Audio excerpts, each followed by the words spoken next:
तरफ वित्त मंत्री अरुण जेटली, थोड़ी देर पहले आपने राजस्थान की मुख्यमंत्री वसुंधरा राजे को सुना, बड़ी बात उन्होंने कही। उन्होंने कहा कि हमने 665 वादे किए थे 2013 में, उनमें से 630 वादे पूरे करने में कामयाब हो गए। वित्त मंत्री अरुण जेटली बोल रहे, सुनते हैं।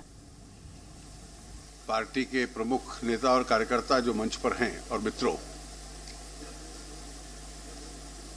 आज मुख्यमंत्री जी ने और मैंने अभी आपके समक्ष पार्टी का जो गौरव संकल्प है, जो एक प्रकार में भविष्य का रास्ता, रोड मैप बतलाता है राजस्थान का, कि भारतीय जनता पार्टी अगले 5 साल में राजस्थान को किस दिशा में ले जाना चाहेगी, उसका विमोचन किया है। पिछले 5 वर्ष का और आने वाले 5 वर्ष का एक संक्षिप्त में चित्र मुख्यमंत्री जी ने आपके सामने रखा है। भारतीय जनता पार्टी का राज्यों में और केंद्र में लगभग एक प्रकार का मॉडल है, जो कि सामाजिक और आर्थिक दृष्टि से देश को और विभिन्न राज्यों को जिस दिशा में ले जाना चाहते हैं, और पिछले 4-5 वर्षों में, क्योंकि दोनों स्थानों पर अपनी सरकार है, वो मॉडल और उसका परिणाम क्या है, मैं आपके समक्ष रखना चाहता हूं।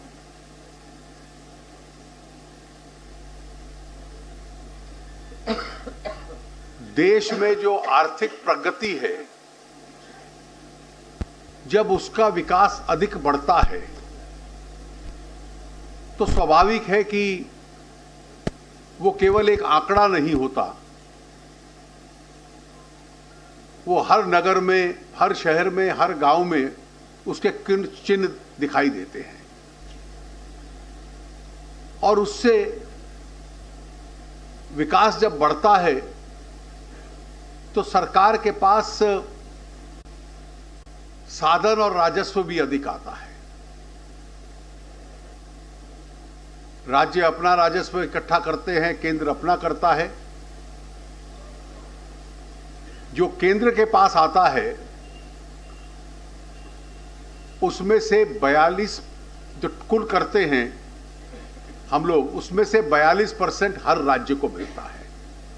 कांग्रेस के शासनकाल में पहले केवल 32% मिलता था।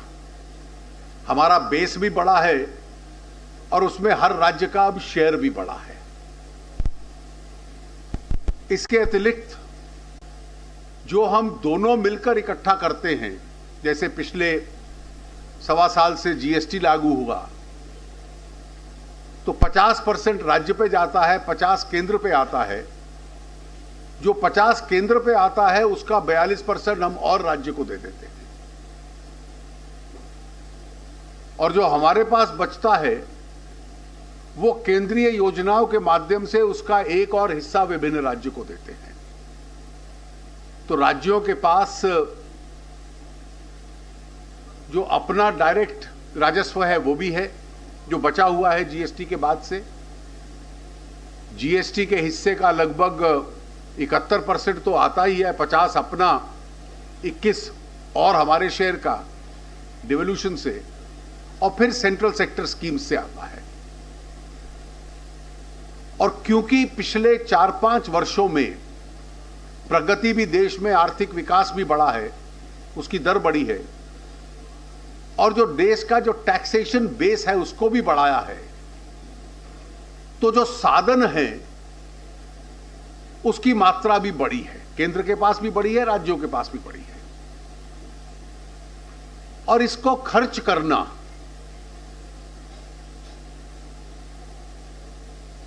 और इसका आम आदमी के लाभ के लिए खर्चा करना, मैं कुछ उदाहरण आपको दे सकता हूं। पहले 3-3 साल पे कमीशन लागू नहीं होते थे। केंद्र में हमने तुरंत किया। फौज की डिमांड 40 साल से थी, तुरंत की, क्योंकि साधन थे। जो देश के इंफ्रास्ट्रक्चर का निर्माण था, जिसमें केंद्र अधिक खर्चता है। हाईवेज हैं, एयरपोर्ट्स हैं, पावर सेक्टर का जनरेशन की कुछ योजनाएं हैं, पोर्ट्स हैं, इसका निर्माण अधिक तेजी से और देखने को मिलता है कि एक परिवर्तन हुआ है। आज 10,000 किलोमीटर नेशनल हाईवे हर साल बनता है। टारगेट है कि 140 एयरपोर्ट इस देश में ऑपरेशनल हो जाएं। पोर्ट कैपेसिटीज बढ़ रही हैं। अब रेलवे के मॉडर्नाइजेशन की ओर सरकार का ध्यान है। और जो मुख्यमंत्री जी ने आपके सामने रखा, उसके अतिरिक्त कई ऐसी योजनाएं हैं जो हम दोनों मिलकर चलाते हैं। हर गांव को सड़क से जोड़ना, 40% आप देता है, 60% केंद्र देता है, और लगभग 7 लाख में से अधिक मात्रा में गांव आज जुड़ चुके हैं। ये कुछ महीनों की बात है कि बाकी जुड़ेंगे। हर गांव में बिजली पहुंचना, वो काम समाप्त हुआ है। जिस गांव में बिजली पहुंची पर घर में नहीं है क्योंकि उसके पास पैसा नहीं है, उसको सरकारी साधनों से देना। साधन हम देते हैं, इसका कार्यान्वयन राज्य के माध्यम से होता है। हर गांव में रूरल सैनिटेशन 4 साल पहले जब घोषणा की थी प्रधानमंत्री जी ने स्वच्छ भारत की, तो 39% थी, आज 92% पे है। गरीब के घर को लेना, पहले 5 करोड़ घर तक पहुंचने की योजना थी कुकिंग गैस देने की, आज 8 करोड़ उसका टारगेट बना है। आपकी जो भामाशाह योजना, राजस्थान ने तो इसमें पहल कर ली थी। जो केंद्र की योजना बनी है, और कभी ना कभी इन दोनों का विलय होगा ही, उसमें 10 करोड़ परिवारों को, यानी कि 50 लाख लोगों को, 40% पॉपुलेशन, 40% परिवार इस देश के, उनका 5 लाख तक का आयुष्मान भारत में पूरा व्यय, और उसके साथ साथ उसका जो पूरा मेडिकल नेटवर्क देश में है, ये एक संयुक्त जिम्मेवारी रहती है। मैं इसका जिक्र इसलिए कर रहा हूं कि आम आदमी, और आम आदमी में भी गरीब आदमी को ये सबसे पहले ये सुविधा मिल पाए। इन सब योजनाओं का केंद्र और राज्य का, इनका अगर आप विलय करते हैं और इनकी तुलना करते हैं, पूरा प्रयास यह है कि उस तक इसकी आउटरीच, उस तक ये पहुंच पाए। और पूरा ये जो मॉडल बन रहा है, और जो राजस्थान में भी मॉडल बना, इसका प्रत्यक्ष असर आपको देखने को मिलता है कि आज से कुछ वर्ष पहले तक राजस्थान को जो अर्थव्यवस्था की भाषा थी, ईडियम था, उसमें बीमारू राज्य कहते थे। तो र शब्द से राजस्थान जुड़ता था। उस सामाजिक और आर्थिक स्वास्थ्य की स्थिति से राजस्थान को बाहर निकालना, राजस्थान में बड़े नगरों का विकास, और नगरों का विकास इस प्रकार से हुआ जो देश के बहुत कम राज्यों में हुआ है। यह वसुंधरा जी की पहली टर्म में भी हुआ। रूरल आउटरीच का भी एक प्रयास हुआ, और उसके साथ साथ इस बार जो ये इकोनॉमिक मॉडल, क्योंकि केंद्र में भी अपनी सरकार है, और दोनों के संयुक्त प्रयास के साथ ये जो साधनों को गरीब तक पहुंचाना, और जो मुख्यमंत्री जी कह रही थी कि 3.5 लाख लोग आए और वो सब लाभार्थी थे, ये उनका अधिकार था। हम लोग चाहते हैं कि देश में कोई ऐसा परिवार ना बचे जिस तक सरकारी साधनों का और उसके माध्यम से गरीबी उन्मूलन की जो योजनाएं हमारी हैं, गरीबी से मुक्ति प्राप्त करने की जो योजनाएं हैं, जो उसका लाभ उस तक ना पहुंच पाए।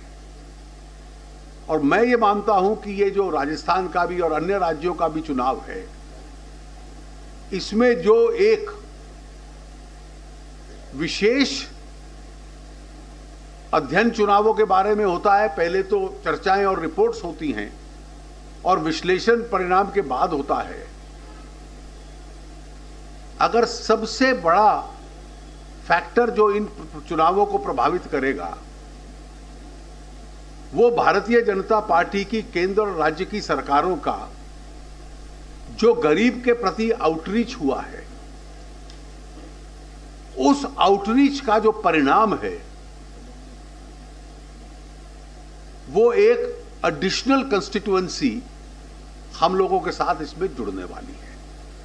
और मैं मानता हूं कि इसके आधार पर अगले 5 वर्ष भी भारतीय जनता पार्टी को राजस्थान के अंदर जनता की सेवा करने का एक और अवसर मिलेगा। बहुत बहुत धन्यवाद। अब मुख्यमंत्री जी धन्यवाद देंगे और उसके बाद हाँ एक मिनट धन्यवाद। मैं अरुण जी, तो इस समय सीधे तस्वीरें आप देख रहे हैं जयपुर से। राजस्थान गौरव संकल्प पत्र जारी किया गया है। राजस्थान के लिए घोषणा पत्र, बीजेपी का बड़ा दावा ये किया जा रहा है 665 में से 630 वादे पूरे कर लिए गए, यानी करीब करीब सक्सेस रेट है 95% का। और इसी सक्सेस रेट के जरिए वसुंधरा राजे राजस्थान में एक बार फिर से सत्ता वापसी की उम्मीद लगाए हुए हैं।